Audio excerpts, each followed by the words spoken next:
Je voudrais voir avec vous dans la parole quelques versets précis qui nous montrent ce que Dieu dit, à la fois dans l'Ancien et dans le Nouveau Testament, sur l'importance qu'il y a à garder nos pensées en Christ. Ce n'est pas seulement un contrôle de nos pensées, ça fait partie de l'ensemble, mais garder nos pensées en Christ. Évidemment, le contrôle des pensées passe par ça. Mais on ne peut pas simplement contrôler nos pensées et rester dans le vide. Il faut remplir nos pensées de la pensée de Christ. Sinon, le diable va profiter du vide qui se trouve là et il va essayer d'injecter en nous, puisqu'il le peut, de l'extérieur, toutes sortes de pensées qui commenceront par des questions ou des doutes par rapport à la parole du Seigneur et puis qui ensuite vont mettre carrément de l'incrédulité ou des choses qui sont tout à fait en dehors de la pensée du Seigneur.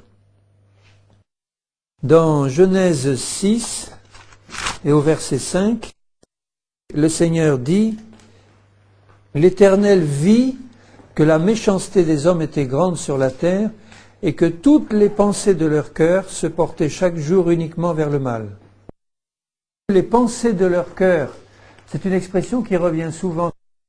En faisant cette étude, j'ai été frappé de voir à quel point cette expression « pensée du cœur », nous, on dirait plutôt « pensée de l'intelligence », mais la parole de Dieu dit très souvent « les pensées du cœur ». Et le cœur dont il est parlé là, c'est pas notre cœur sentimental, c'est l'esprit qui est au-dedans de nous. C'est l'esprit qui est dedans, qui fait monter un certain nombre de pensées dans notre cerveau, et ces pensées prennent forme là. Mais les pensées du cœur, c'est ça qui est important. Et Dieu vit que les pensées du cœur des hommes à cette époque, toutes les pensées de leur cœur étaient portées uniquement vers le mal. Alors comme les pensées de leur cœur étaient portées vers le mal, ils finissaient par faire le mal. Ce que l'on pense et ce qui remplit nos pensées, ça finit par se traduire dans nos paroles, et puis ça se traduit par des actes. Et là, le problème de ces hommes, c'est que toutes les pensées de leur cœur étaient tournées vers le mal. Et à ce moment-là, ils ont fait ces choses abominables qui ont entraîné le déluge sur la terre et le jugement du Seigneur. Donc, il faut comprendre que pour le Seigneur, une pensée qu'on a en nous, c'est un modèle des choses qui, par la suite, vont se manifester. C'est comme un patron. Vous savez, dans la couture, on a des patrons. Un patron, c'est un modèle. Et puis si on prend le modèle et qu'on l'utilise bien, eh bien, on va avoir quelque chose qui va être l'objet final. Le patron n'était là que pour servir de modèle au départ. Et nos pensées, en nous, ce sont des modèles intérieurs, des choses qui vont finir par se manifester. Si les pensées de ces hommes étaient constamment tournées vers le mal, ça a fini par se traduire dans des actes mauvais. Donc ces pensées-là, ce sont des modèles intérieurs.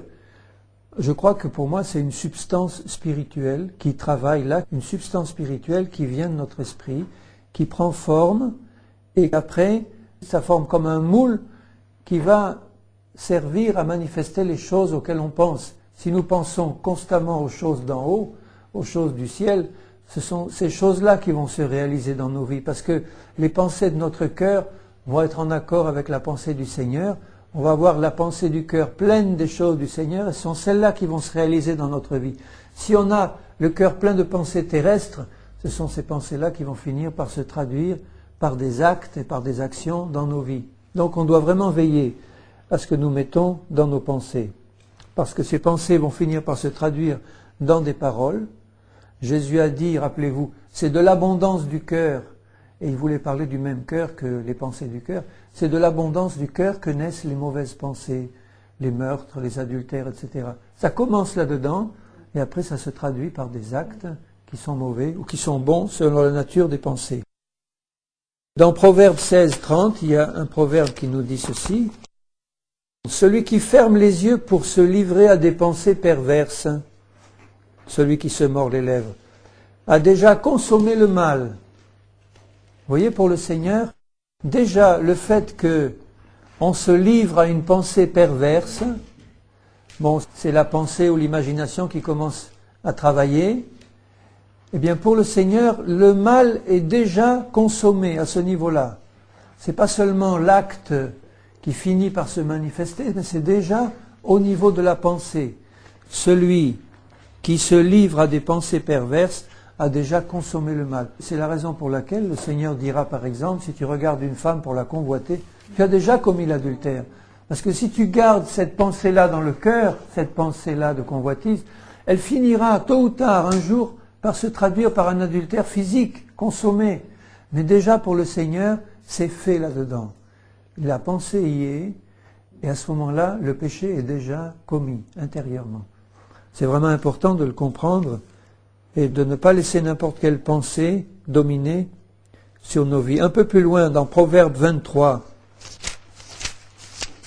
il y a beaucoup de références, mais j'ai dû en sélectionner quelques-unes parce que ça aurait fait trop. Dans Proverbe 23 et versets 6 et 7, il dit « Ne mange pas le pain de celui dont le regard est malveillant et ne convoite pas ses friandises, car il est tel que sont les pensées dans son âme. » Ça veut dire qu'un homme est ce qu'il pense, car il est tel que sont les pensées dans son âme.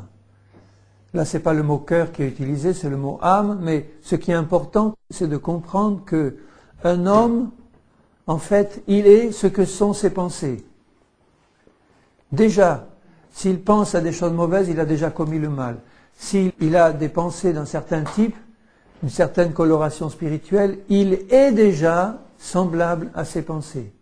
C'est déjà la réalité qui est là. C'est important de comprendre que nous sommes ou nous devenons ce que sont nos pensées.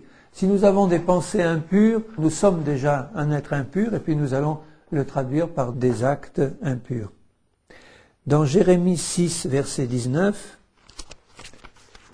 il y a un verset très intéressant là où Dieu parle. C'est Dieu qui parle par la bouche du prophète et qui annonce des malheurs, mais regardez ce que Dieu dit dans Jérémie 6, 19. « Écoute terre, voici je fais venir sur ce peuple le malheur, fruit de ses pensées. Car ils n'ont pas été attentifs à mes paroles, ils ont méprisé ma loi. » Vous voyez que le fait de ne pas écouter la parole de l'Éternel et de mépriser la loi, eh bien, ça n'a pas mis les pensées du Seigneur dans leurs pensées. Au lieu de ça, ils ont gardé leurs pensées mauvaises, leurs pensées charnelles et humaines, et ces pensées de péché ont fini par les faire plonger dans le malheur. Le malheur était le fruit de leurs pensées. Et c'est Dieu qui envoie le jugement, mais au départ, ce malheur est le fruit direct de leurs pensées. Un tout petit peu plus loin dans Jérémie toujours, Jérémie 18 et au verset 12, Dieu appelle son peuple pour lui dire « Reviens, tu vas au-devant du malheur, ça suffit, reviens. » Mais ils disent « C'est en vain, car nous suivrons nos pensées et nous agirons chacun selon les penchants de notre mauvais cœur. » Et ils le confessent. Ils disent « Non, on ne veut pas suivre le Seigneur, mais on va suivre nos pensées et les penchants de notre mauvais cœur. » Donc les pensées de leur cœur, c'était ça qui les intéressait. Et en suivant les pensées de leur cœur, ils sont tombés dans le malheur, puisqu'ils sont tombés dans le péché et dans le jugement du Seigneur. Mais ils s'en rendaient très bien compte, mais ils ont fait le choix. Ils ont dit non, nous refusons d'accepter la pensée du Seigneur et de remplir notre cœur des pensées du Seigneur. Au lieu de ça, nous suivrons nos propres pensées et nous suivrons les penchants de notre mauvais cœur. Alors, ça veut dire que une chose importante qu'il faut bien qu'on comprenne, mais je pense qu'on l'a tous compris, c'est que les pensées du cœur d'un homme qui n'est pas régénéré par le Saint-Esprit sont toutes mauvaises pour Dieu. Même si ce sont des pensées qui ont l'air bonnes, faire le bien à son prochain, etc. Bon, je ne dis pas qu'il faut le mettre sur le même plan que des pensées de meurtre, des pensées de crime, mais si ce n'est pas régénéré par la présence du Saint-Esprit, ce sont des pensées humaines. Et des pensées humaines, Dieu n'en veut pas. Donc, dans la vie d'un homme qui n'est pas régénéré par le Saint-Esprit, pour Dieu, toutes ses pensées, toutes les pensées de son cœur sont des pensées humaines, sont des pensées qu'il va falloir changer par les pensées de Dieu. Elles ne sont pas bonnes pour Dieu.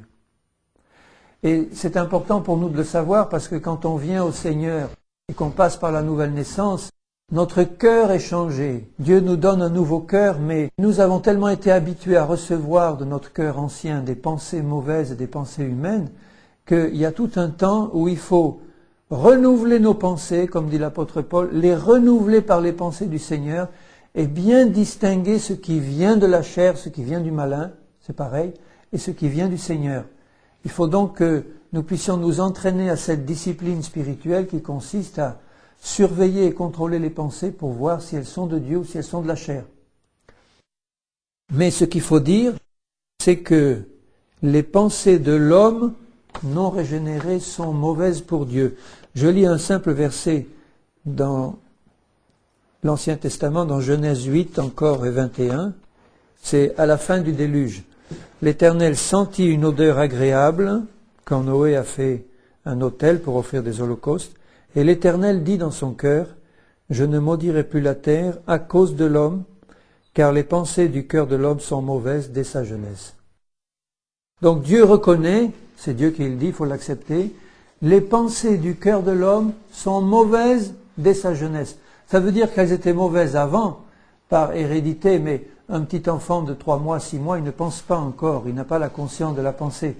Au début, quand il commence à réfléchir et à former des pensées qui viennent de son cœur, elles sont mauvaises. Dieu constate qu'elles sont mauvaises. Même dès la jeunesse, dès l'enfance, les pensées qui viennent du cœur, pour Dieu, sont mauvaises. Dans Psaume 94, verset 11, « L'Éternel connaît les pensées de l'homme, il sait qu'elles sont vaines. » Vaines, ça veut dire qu'ils ne valent rien, c'est ça que ça veut dire. Pour Dieu, ça ne vaut rien. Comment est-ce qu'un homme qui n'est pas régénéré par l'Esprit du Seigneur pourrait avoir des pensées qui valent quelque chose pour Dieu? Ça peut valoir quelque chose pour les hommes. On va admirer les grands penseurs et ceux qui ont fait des grands systèmes philosophiques, même pour le secours de l'humanité, etc. Mais pour Dieu, c'est vain parce qu'il n'y a pas la croix, il n'y a pas le sacrifice de Jésus, il n'y a pas la sagesse d'en haut. C'est vain, ça ne vaut rien. Les pensées de l'homme sont vaines. Et non seulement ça, mais les pensées de l'homme sont les mêmes que celles de Satan. Il est dit dans la bouche de Jésus, dans Matthieu 16, verset 23, c'est lorsque Pierre veut empêcher Jésus d'aller à la croix. Vous connaissez la réaction du Seigneur Jésus. Il a discerné que derrière Pierre, il y avait l'esprit de Satan qui était en train de parler par sa bouche, donc par ses pensées. Et il lui dit, « Arrière de moi, Satan, tu mets en scandale, car tes pensées ne sont pas les pensées de Dieu, mais celles des hommes. » Donc c'est très clair, pour Dieu, il dit que les pensées de Satan sont celles des hommes non régénérés. L'apôtre Jacques dit que tout ce qui est terrestre et charnel est aussi diabolique, donc parce que c'est souillé par le péché qui est venu de l'esprit de Satan qui a réussi à pénétrer dans l'homme par le péché. Et là, Jésus dit clairement que les pensées de Satan sont les pensées des hommes. Il ne dit pas l'inverse. Il ne dit pas que les pensées des hommes sont des pensées qui ont leur origine dans Satan. Il dit, Satan, tes pensées sont les pensées des hommes.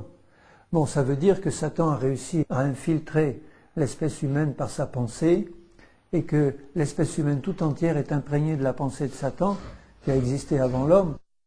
Mais actuellement, ces pensées-là humaines, ce sont les mêmes que les pensées de Satan. Exactement les mêmes. Et il dira même plus fort encore dans Marc 8, verset 33, à la même occasion, Jésus, se retournant et regardant ses disciples, réprimanda Pierre et dit, « Arrière de moi, Satan, car tu ne conçois pas les choses de Dieu, tu n'as que des pensées humaines. » C'est-à-dire des pensées qui ne conçoivent pas les choses de Dieu. Les pensées de l'homme régénéré ne doivent plus être des pensées humaines. Les pensées des hommes qui ne sont pas régénérés ne sont que les pensées de Satan. Vous vous rendez compte? Même celles qui semblent bonnes, pour Dieu, c'est pourri par le péché. Il y a une racine de péché qui fait que cette sagesse humaine est mauvaise et que tout ce qui vient de cette chair et de cette sagesse humaine n'est pas acceptable par Dieu. C'est un sacrifice de Caïn. Alors vous voyez que pour nous, chrétiens, il est important que nous vidions nos pensées humaines pour les remplacer par les pensées du Seigneur et que nous ne fassions rien qui soit inspiré par des pensées humaines. Parce qu'on peut faire de l'évangélisation avec des pensées humaines. On peut faire des choses pour le Seigneur avec des pensées humaines, mais ce sont des choses qui ne viennent pas de l'Esprit du Seigneur qui est en nous et qui doit se manifester par des pensées entièrement renouvelées. Ce sont des pensées de Satan, ces pensées humaines. Alors, ces pensées-là, qui étaient venues en nous par le péché, ce sont celles-là qui avaient fait de nous des ennemis de Dieu. Un homme qui n'est pas régénéré, même si c'est un homme bon, c'est un ennemi de Dieu. Et il était rempli de pensées qui faisaient de lui un ennemi de Dieu. Regardez dans Colossiens 1 et au verset 21. Vous qui étiez autrefois étrangers et ennemis par vos pensées et par vos mauvaises œuvres. L'un suit l'autre. Les mauvaises œuvres suivent les mauvaises pensées. Mais il faut bien comprendre que nous aussi, nous étions auparavant des étrangers par rapport à Dieu. Et nous étions non seulement des étrangers, parce qu'on peut être un étranger paisible, mais nous étions ennemis de Dieu par nos pensées. Bien souvent, frères et sœurs, il y a des chrétiens qui n'ont pas renouvelé leurs pensées, qui sont encore ennemis de Dieu sur beaucoup de plans parce qu'ils entretiennent des pensées encore humaines. Bon, le Seigneur, il est patient parce qu'il sait que c'est un processus de sanctification et il nous aime tels que nous sommes, mais il veut que nous puissions comprendre ça et remplacer, discerner, remplacer toutes les pensées qui sont humaines pour y mettre les siennes et nous apprendre à ce moment-là à marcher par l'Esprit, par la foi, par la présence du Seigneur dans nos vies qui nous donne les pensées de Christ. Nous étions étrangers. Je finis le verset 21. Maintenant réconciliés par sa mort dans le corps de sa chair pour nous faire paraître devant lui saints, irrépréhensibles et sans reproche, si du moins vous demeurez fondés et inébranlables dans la foi. La foi vient de la parole de Dieu. La parole de Dieu, c'est sa pensée. La parole de Dieu, c'est la pensée du Seigneur. Donc, plus nous allons méditer cette parole, nous imprégner de cette parole, nous allons nous remplir de la pensée du Seigneur. Et c'est pour cela que notre vieille nature, pleine de ces pensées humaines et charnelles, a dû être crucifiée en Christ pour mourir complètement, pour que Dieu fasse une œuvre nouvelle, parce qu'il ne veut pas garder aucune de ces pensées humaines, même si elles nous paraissaient bonnes dans le passé. Il veut un changement complet. Alors, ces pensées qui avaient fait de nous des ennemis de Dieu peuvent subsister encore un certain temps en nous après la nouvelle naissance. La nouvelle naissance change le cœur.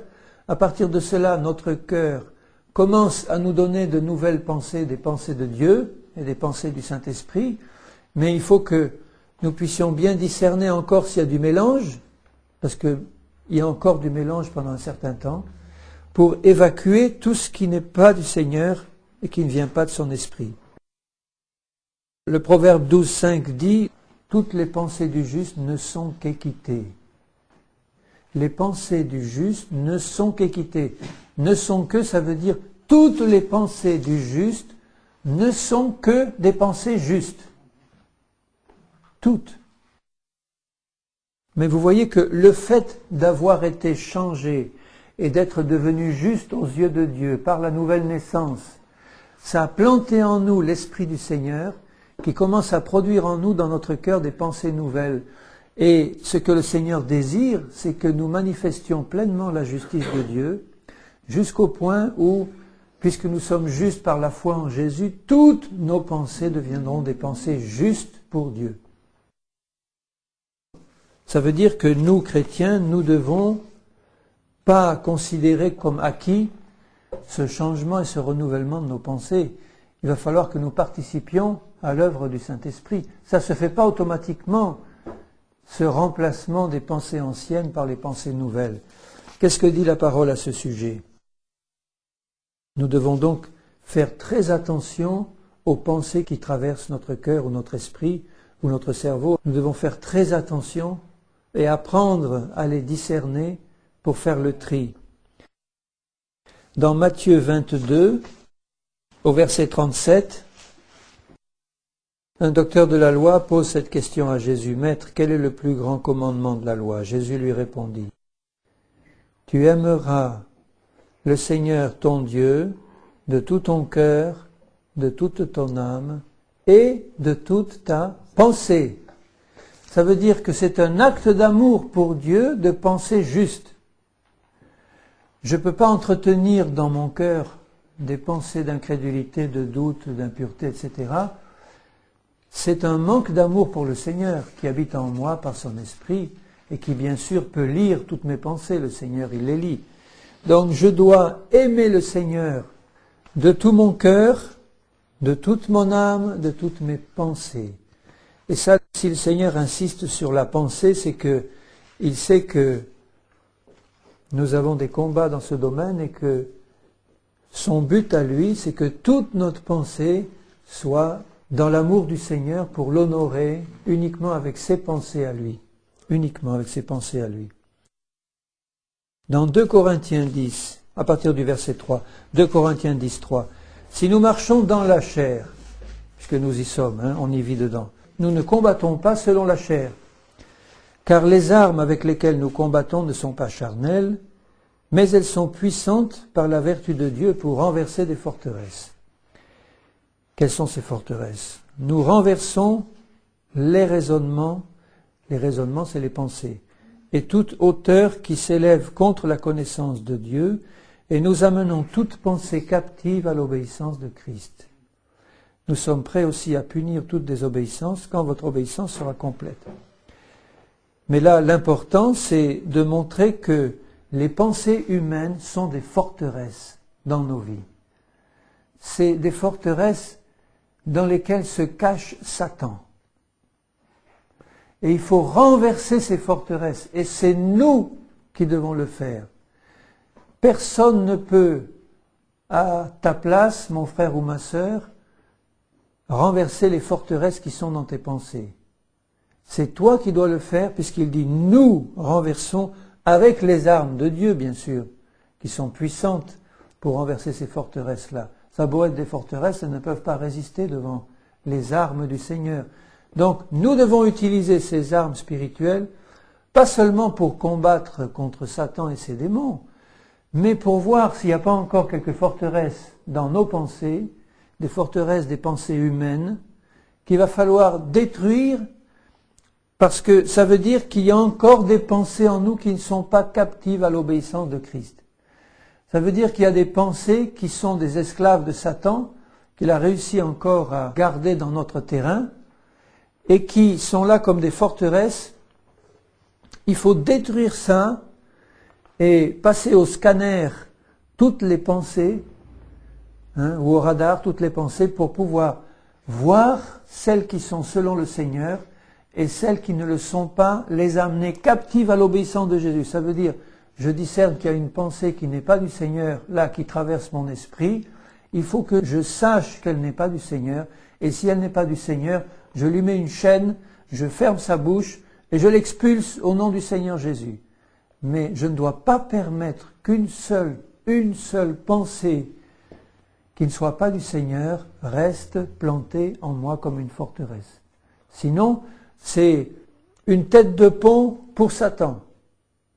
Une tête de pont, ça veut dire une zone qu'il va pouvoir contrôler, où il va habiter là, il va se cacher là-dedans, et à partir de là, il va commencer à lancer des attaques pour essayer de contrôler un peu plus et bâtir une autre forteresse un peu plus loin. Ça, Dieu n'en veut pas. Nous renversons les raisonnements qui s'élèvent contre la connaissance de Dieu. Vous voyez les pensées humaines. Les pensées humaines ne sont pas celles de Dieu.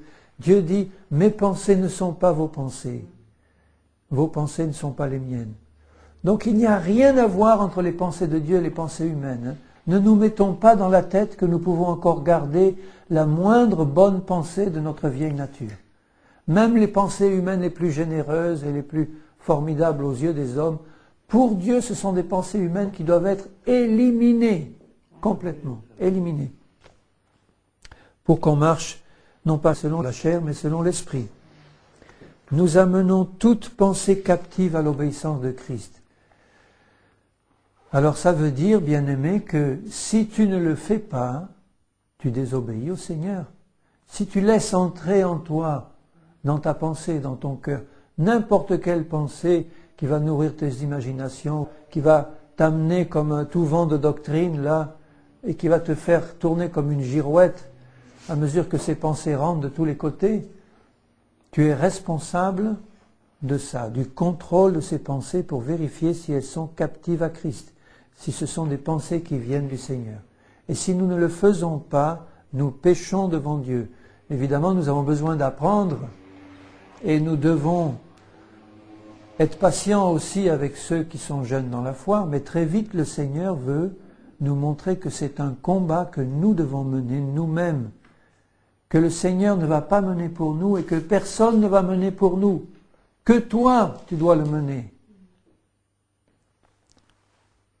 Et c'est vrai que ceux qui font de la dépression nerveuse, c'est d'abord un manque de contrôle de leurs pensées. Ils ont laissé toutes sortes de pensées, que ce soit des pensées de suicide, d'échec, de n'importe quoi rentrer là, des pensées de découragement profond, des pensées qu'on ne va pas y arriver, que Dieu nous a abandonnés, enfin toutes sortes de pensées qui ne sont pas les pensées du Seigneur.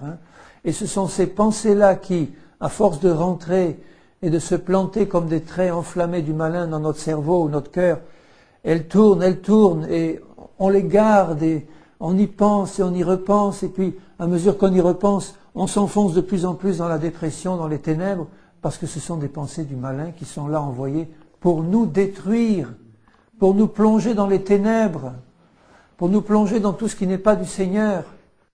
C'est pour ça qu'il faut contrôler, parce que quand nous nous plongeons dans les pensées du Seigneur, que nous réfléchissons à ce qu'il a fait, à ce qu'il est, à ce qu'il a préparé pour nous, à son retour proche, à la nouvelle Jérusalem rayonnante là qui nous attend, à ses demeures célestes, au don du Seigneur, à la puissance du Saint-Esprit qui habite dans nos cœurs, au plan du Seigneur pour nous, qui veut nous transformer à l'image de Jésus. Si on était constamment plongé dans ces pensées, mais nous n'aurions pas la même attitude dans le combat, on serait rempli de foi et de Saint-Esprit pour lutter contre ces choses. Dans Philippiens 4 et verset 8 d'abord, je lirai Philippiens 4, 8. Au reste, frères, que tout ce qui est vrai, tout ce qui est honorable, tout ce qui est juste, tout ce qui est pur, tout ce qui est aimable, tout ce qui mérite l'approbation, tout ce qui est divin, ce qui est vertueux et digne de louange, soit l'objet de vos pensées. Alors si l'objet de mes pensées est quelque chose d'autre que ce qui est saint, pur, digne de louange, etc., si je commence à entretenir une pensée de doute ou d'incrédulité, mais qu'est-ce qui va arriver si j'arrête de faire ça, je vais manquer, ou qu'est-ce qui va arriver si, est-ce que je ne vais pas... Bon, ça vient très vite des pensées de doute et d'incrédulité. Satan s'y entend très bien pour nous bombarder et nous envoyer ça.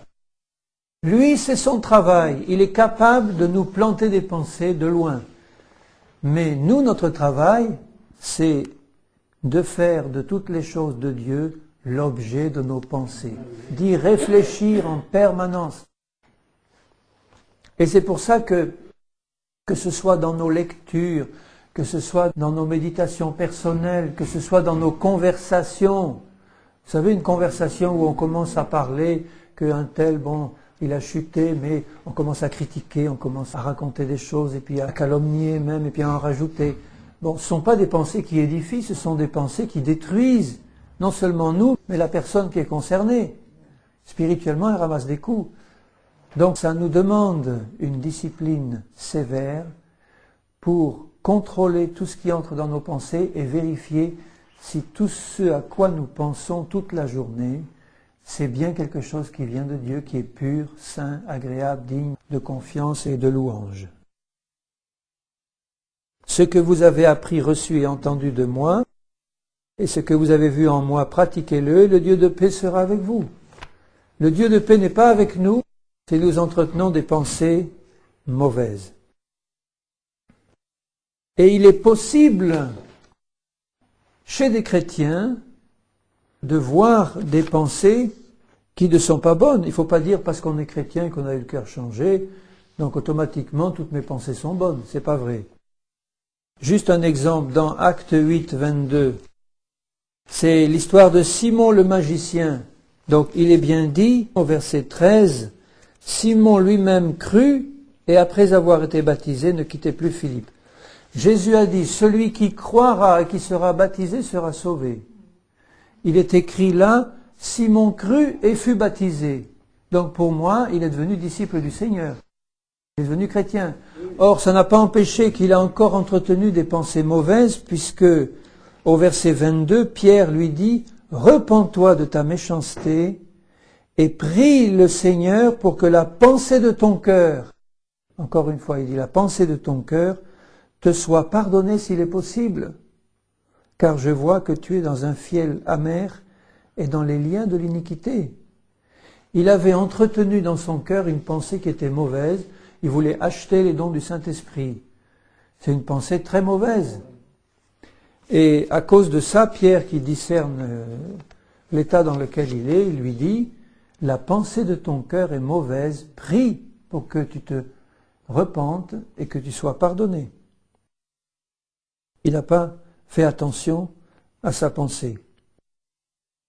Dans 2 Corinthiens 11, et au verset 2 et 3, et même 4, l'apôtre Paul leur dit aux Corinthiens, « Je suis jaloux de vous d'une jalousie de Dieu, parce que je vous ai fiancé à un seul époux pour vous présenter à Christ comme une vierge pure. » Le contrôle et le remplacement des pensées mauvaises, ça fait partie de la purification, de la sanctification. Toutefois, de même que le serpent séduisit Ève par sa ruse, je crains que vos pensées ne se corrompent. Vous voyez, c'était des chrétiens remplis du Saint-Esprit qui avaient bien commencé par la prédication de Paul, qui leur avait bien planté les bonnes pensées du Seigneur, et ces pensées-là étaient en train de se corrompre à cause de la ruse de Satan qui était en train d'introduire les siennes dedans. Je crains que vos pensées ne se corrompent et ne se détournent de la simplicité à l'égard de Christ. Car si quelqu'un vient vous prêcher un autre Jésus que celui que nous avons prêché, ou si vous avez reçu un autre esprit que celui que vous avez reçu, ou un autre évangile que celui que vous avez embrassé, vous le supportez fort bien. On pourrait dire ça aujourd'hui de millions de chrétiens qui se lancent dans des séductions et dans des choses qui ne sont pas du Seigneur. Ils ont bien commencé avec le Seigneur, ils avaient la pensée de Christ, et parce qu'ils n'ont pas vérifié, parce qu'ils n'ont pas contrôlé, ils n'ont pas prié, ils n'ont pas veillé, ils ont laissé rentrer un autre évangile, un autre Christ et un autre esprit. Et ça a commencé, vous voyez, par la corruption des pensées. Je crains que vos pensées ne se corrompent et ne se détournent. On leur a donné des messages qui n'étaient pas vraiment des messages du Seigneur, c'est rentré dans leurs pensées, et au lieu de contrôler comme les Béréens, dans la prière et dans la veille, la supplication que le Seigneur éclaire et montre, eh bien on a reçu ça comme venant du Seigneur, et on le supporte fort bien. Ce sont des pensées corrompues. Voilà. On s'est détourné de la simplicité à l'égard de Christ. Alors que faire maintenant? Qu'est-ce qu'il faut faire? Eh bien, la pensée du Seigneur dans sa parole est très claire. La première chose, c'est que nous devons surveiller toutes nos pensées et les contrôler. Mais pour ça, il faut être entraîné à les comparer à quelque chose, parce que on peut surveiller les pensées toute la journée, mais si on ne sait pas reconnaître celles qui sont bonnes et celles qui sont mauvaises, ça ne sert à rien de surveiller. Donc il faut écarter toutes les mauvaises pensées et accepter toutes les bonnes. Les mauvaises, ce sont les pensées humaines, les bonnes, ce sont celles de Dieu. Quand il est dit, par exemple, dans l'Ancien Testament, il y a une expression qui est presque une expression populaire. Loin de moi la pensée de.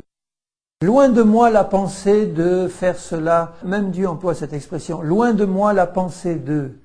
Mais vous voyez que quand on analyse cette phrase, ça veut dire je veux écarter loin de moi toute pensée que je sens qui ne correspond pas à la pensée de Dieu. Loin de moi la pensée de. Je vais vous en donner un exemple dans Josué 22, 29. Ce sont les Israélites qui disent « Loin de nous la pensée de nous révolter contre l'Éternel et de nous détourner aujourd'hui de l'Éternel en bâtissant un autel pour des holocaustes, etc. » Loin de nous la pensée de nous révolter contre l'Éternel. Vous voyez qu'ils avaient compris qu'il fallait qu'ils appliquent un contrôle serré de leurs pensées, et ça commençait par le fait de discerner qu'il y avait des pensées de révolte ou des pensées mauvaises qui venaient, et ils disent au départ, loin de nous la pensée. Ils étaient décidés à rejeter toute pensée qui n'était pas du Seigneur. Il faut que nous soyons décidés à contrôler et à rejeter d'une manière impitoyable, parce que quelquefois ça fait du bien à notre chair de nourrir des pensées d'apitoiement sur soi-même, des pensées de tristesse, des pensées comme ça, des pensées qui sont charnelles et diaboliques. Dire « Oh pauvre, ce que tu es en train de vivre, les gens ne te comprennent pas, regarde les chrétiens autour de toi, ils ne te comprennent pas, ils ne t'aident pas. » Ça, c'est des pensées qui viennent directement de Satan pour te plonger dans l'incrédulité, dans la critique vis-à-vis des frères, etc. Il faut que tu comprennes que tu dois être décidé, mais alors fermement, à rejeter loin de toi ces pensées-là, sans te complaire à les garder même une seconde en toi. Une seconde, c'est une seconde de trop. Quelquefois, il te faudra 1 heure pour arriver à faire sortir de ta tête une pensée que tu as gardée 2 secondes. Parce que tu as gardé 2 ou 3 secondes une certaine pensée, ça y est, elle a commencé à se planter. Tu n'as pas tout de suite réagi, et à cause de ça, il te faut lutter beaucoup plus pour la déraciner. Alors imaginez des pensées qu'on entretient depuis des années, des pensées d'amertume, des pensées de colère ou d'animosité contre tel ou tel frère qui nous a vraiment fait du mal dans le passé ou sœur, des pensées d'incrédulité, qu'on ne va pas s'en sortir, qu'on est malade pour la vie, etc. Imaginez un peu le travail que le Saint-Esprit doit faire pour nous révéler la vérité et le travail que nous devons faire pour déraciner cette pensée et pour planter les bonnes à la place. Mais c'est un travail qui peut se faire dans des conditions normales par la puissance du Saint-Esprit. Si nous sommes décidés, le Seigneur va nous aider et nous donner la force nécessaire. Il ne faut pas croire que c'est impossible, sinon Dieu ne nous le demanderait pas. Alors, comment discerner les bonnes et les mauvaises pensées, une fois qu'on est décidé à écarter les mauvaises? Eh bien, c'est uniquement en faisant 2 choses, en méditant la parole de Dieu et en restant unis dans le cœur à Jésus, par son esprit.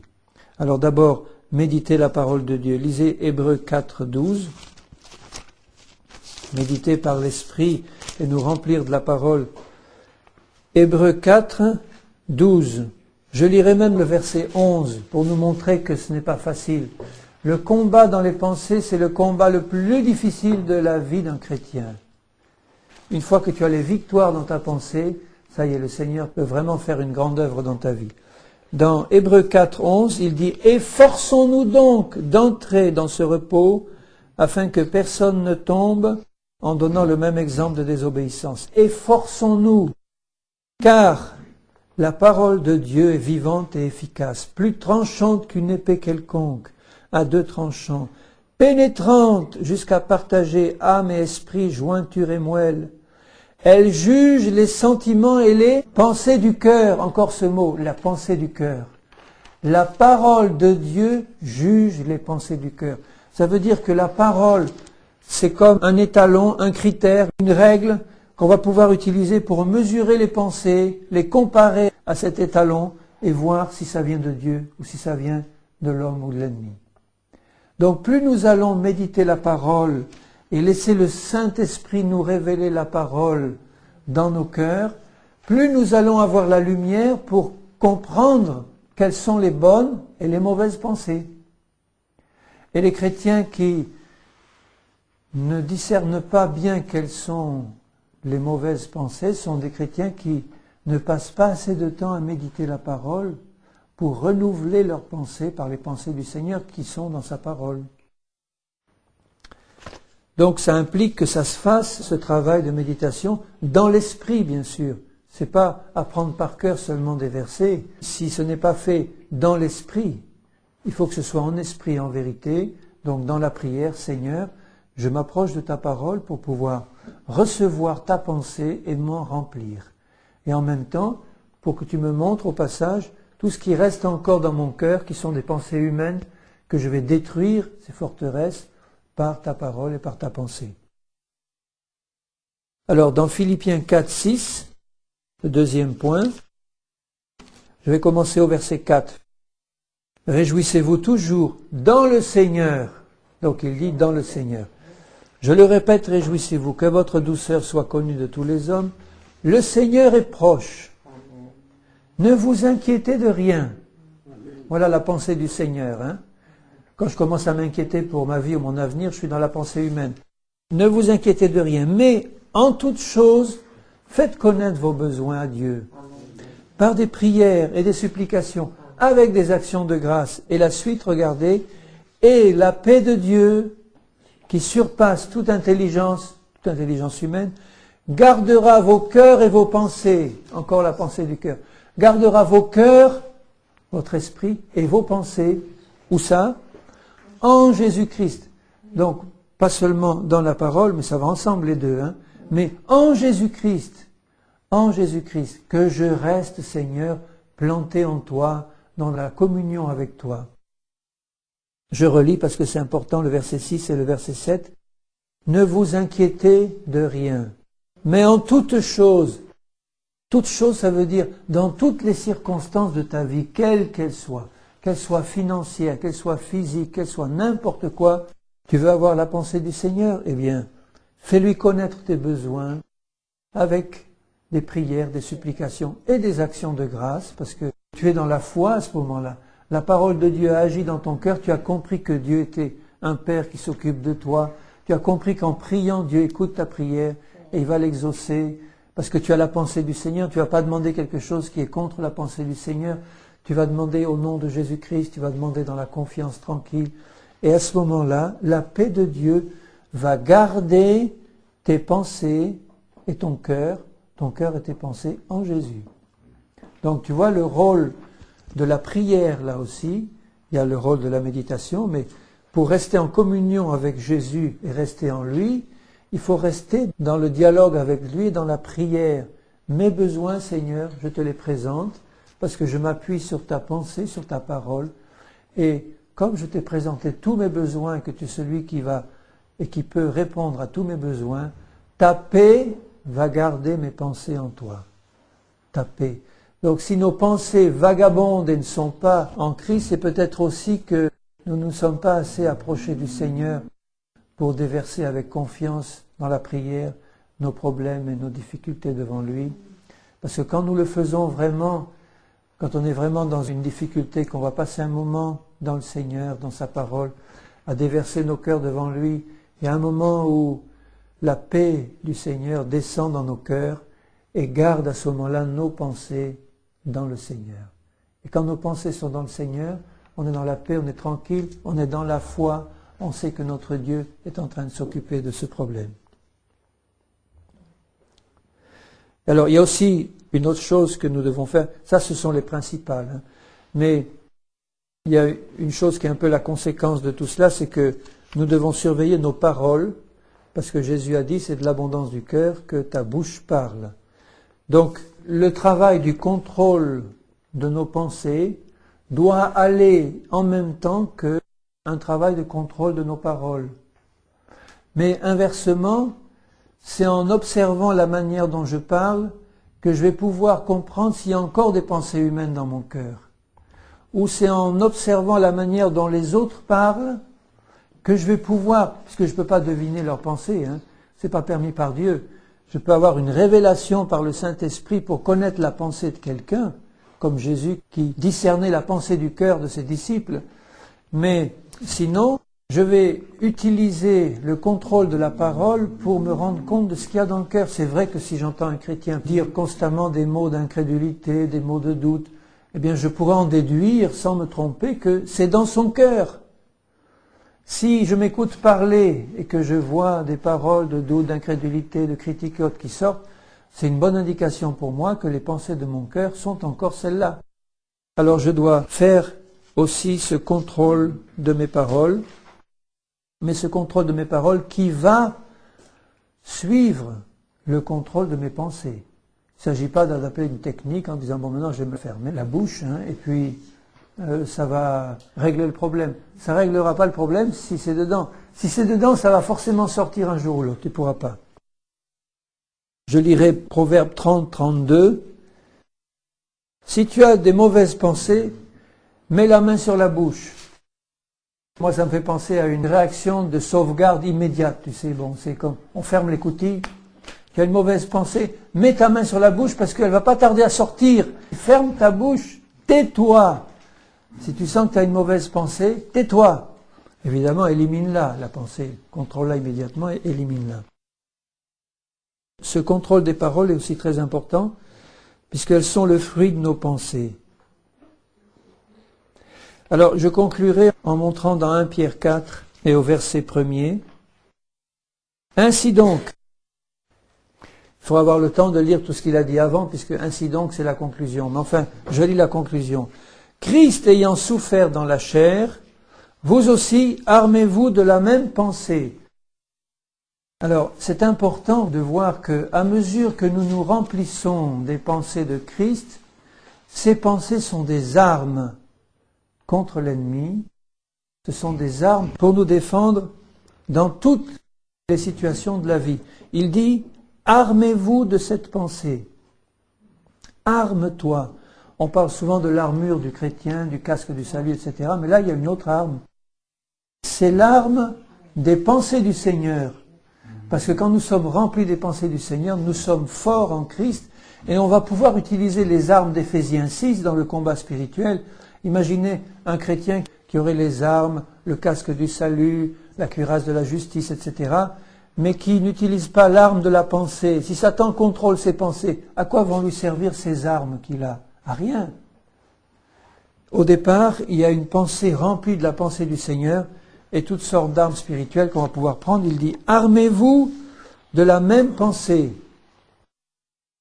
Armez-vous de la pensée. Donc les pensées du Seigneur sont des armes. Et là, il y a une arme particulière dont on doit bien s'armer, c'est la pensée que nous sommes appelés à souffrir comme Christ a souffert.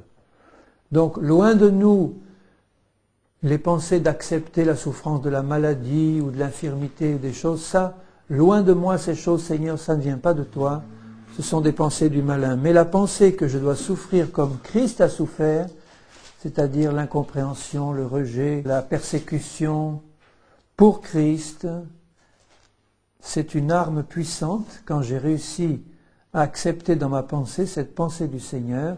Tu es appelé à être comme ton maître. Ça veut dire à mesure que la puissance de Christ va grandir en toi, à mesure que les grandes œuvres de Christ vont se manifester dans ta vie, il faut aussi comprendre que la persécution, le rejet, l'épreuve va devenir de plus en plus grande comme elle l'a été pour Christ. Mais c'est une arme de le savoir parce qu'on est prêt. On a la pensée du Seigneur. Et dans 1 Pierre 3 et verset 8, là il s'adresse à nous tous, je conclurai sur ce verset, 1 Pierre 3, 8, enfin soyez tous animés des mêmes pensées et des mêmes sentiments, pleins d'amour fraternel, de compassion et d'humilité.